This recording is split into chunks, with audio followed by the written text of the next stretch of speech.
Listen, Simone, don't believe in yourself. Huh? Believe in me! Believe in the Kamina who believes in you! What's that mean?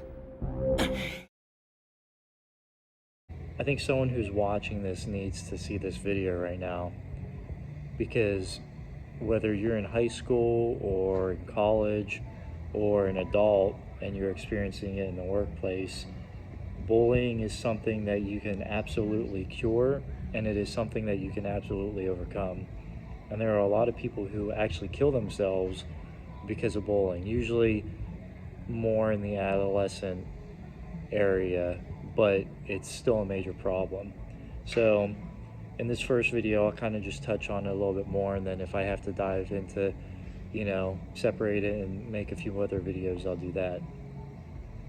I never experienced bullying in high school. I was very fortunate. I kind of just coasted through school. I didn't have a bad experience, but I don't look back on high school, with rose-colored glasses and nostalgia, going, "Oh, I wish I could go back," or "That was so nice." Like I don't think of anything like that. I just kind of hung out. I flew underneath the radar, as it were. Me and a couple of my buddies, a lot of them were underclassmen anyways.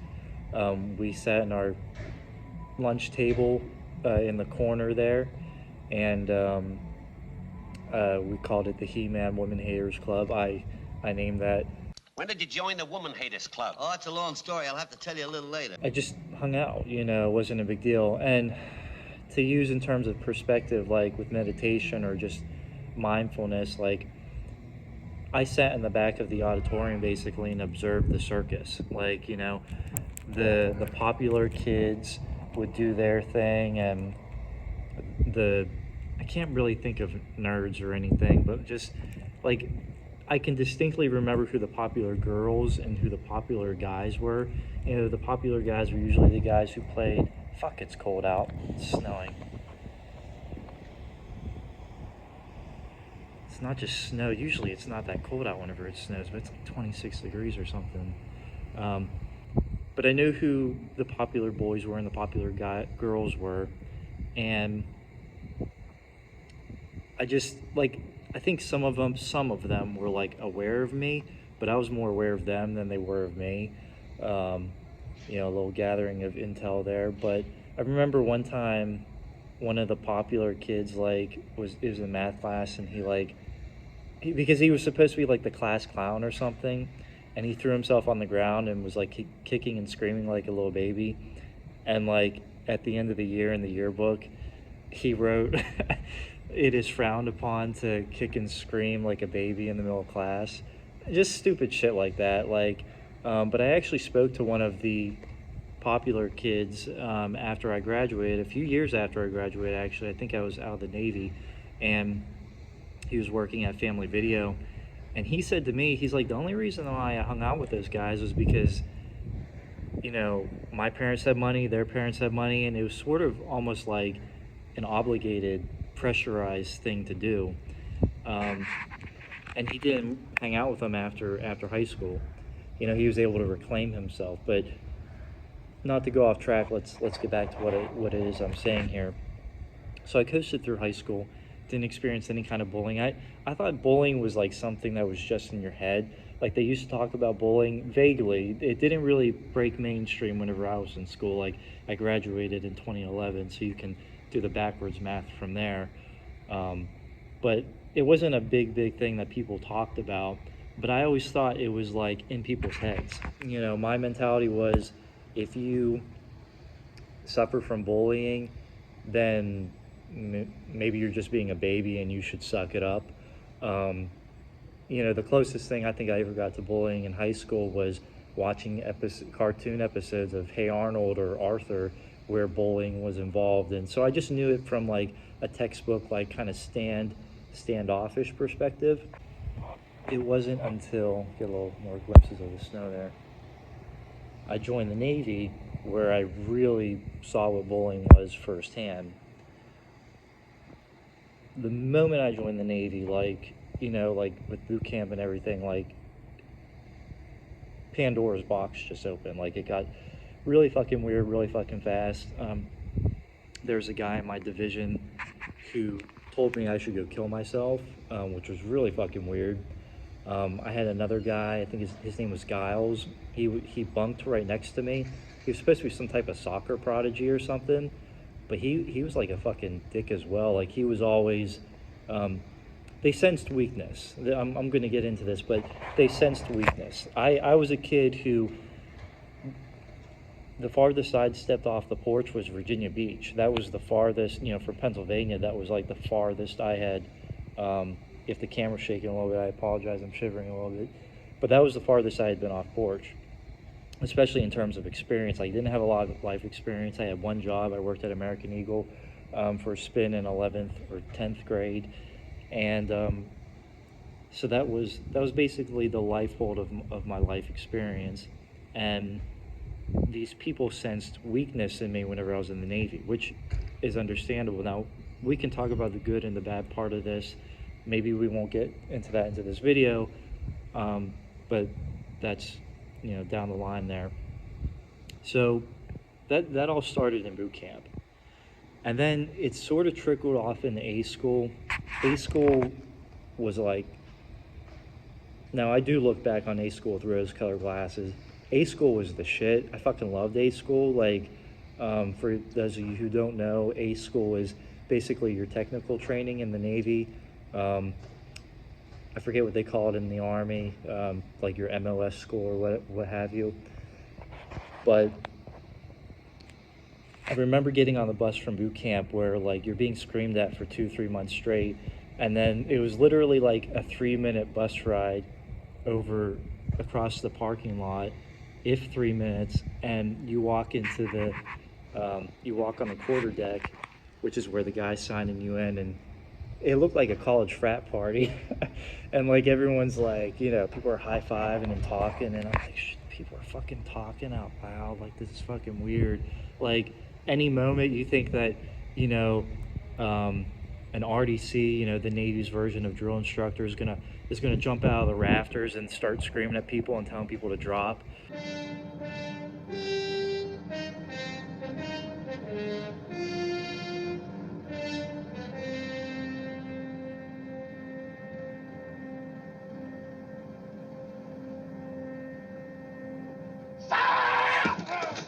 So it was just a weird fucking experience. Like imagine being in a hole for 3 months and then seeing people again.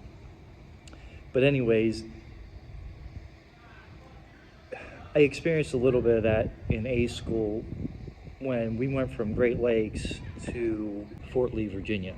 And when I got to Fort Lee, Virginia, there was a little bit of that. I'm gonna try and keep this short because I'm losing feeling in my fingers here. Try to get you some shots of the snow, but some of it existed in A school. But whenever I got to my duty station in Japan, that shit really took off. And just the people I worked with were terrible, and this, that, and the third. Gosh, I really want to explain this whole freaking thing to you. My hair looks crazy, by the way, but you can't really tell with the brown in the background. Bullying comes down to people who don't respect themselves. Not the people who do the bullying, the people who are bullied. The reason why I was bullied in the Navy was because I didn't respect myself. I didn't stand up for myself. To respect yourself is to stand up for yourself. And to stand up for yourself is to respect yourself. If you don't take anyone's shit, it means that you care about yourself and that you take care of yourself. If you do take people's shit, it means that you don't respect yourself. Chew on that. Just chew on that before I go inside so I can warm my hands up again. I can see now why no one's out here. It's like 23 degrees out here. If you're suffering from bullying right now, whether you're in high school, and this could be a very important video for you, whether you're in high school or you're in college or you're in the military, which is a huge thing in the military people don't talk about, you have to stand up for yourself. And that begins with not taking people's shit. It begins with not taking people's shit. And the reason why, or at least part of the reason why, I was in the spin cycle in the Navy, is hard to see what the hell was going on around me. It's like having my hand in front of my face. But part of the reason why I was afraid of standing up for myself was because I was afraid of getting into trouble. I was afraid of getting into trouble. And you have to show people that you are not going to take their shit. I did, one of the best jobs I ever had was a few years ago, and there was a girl there who was, you know, showing a lot of similar signs of people that I worked with in the Navy. And I let her know immediately that I wasn't going to take her shit. You know, if you follow some of these dating guru things, they call it, at least for women, and they call it shit testing, but that's a whole other thing. But I let her know early on I wasn't going to take her shit. And we actually, I mean, she was a pain in the ass, but we actually became kind of decent friends, you know. But had she been in the Navy, I mean, I could spot a mile away. Had she been in the Navy, she would have, you know, gotten that little taste of rank, and she would have been Adolf Hitler. But there are people like that, and you have to stand up to them, you know. And I could give you practical steps of what that means, but you have to find out what it means in and of yourself. And it could mean something as little or serious as just literally standing up to someone and saying, I'm not going to take your shit. I'm not putting up with your crap. Now, speaking is one thing and doing is another, but speaking begins the whole process. You are the vibe that you give out. And if you give out weakness and you give out fear, fear is a big thing. If you give out fear, it attracts it to you like nobody's business. People will hear it, they will sense it, and they will feed on it, and they will come for you. They will eat you alive. That's why you have to be able to stand up for yourself. You have to be able to stand up for yourself. If you're dealing with someone right now, I don't know who you are or where you are or what you're dealing with, but if you're dealing with someone, you have to stand up for yourself. You know, I like what he says in Gurren Lagann. The older brother says to his younger brother, Simone, he says, because Simone is totally insecure. He doesn't believe in himself. And his older brother tells him, don't believe in you. Believe in the me that believes in you. So I'll say that to you. If you don't believe in you, believe in the me that believes in you. So don't take anyone's shit and get out there and dominate. I don't ever recall receiving the fortune cookie in a Japanese restaurant. What does it say? We shall see. Beware of Japanese waitress bearing fortune cookies. Japanese waitress?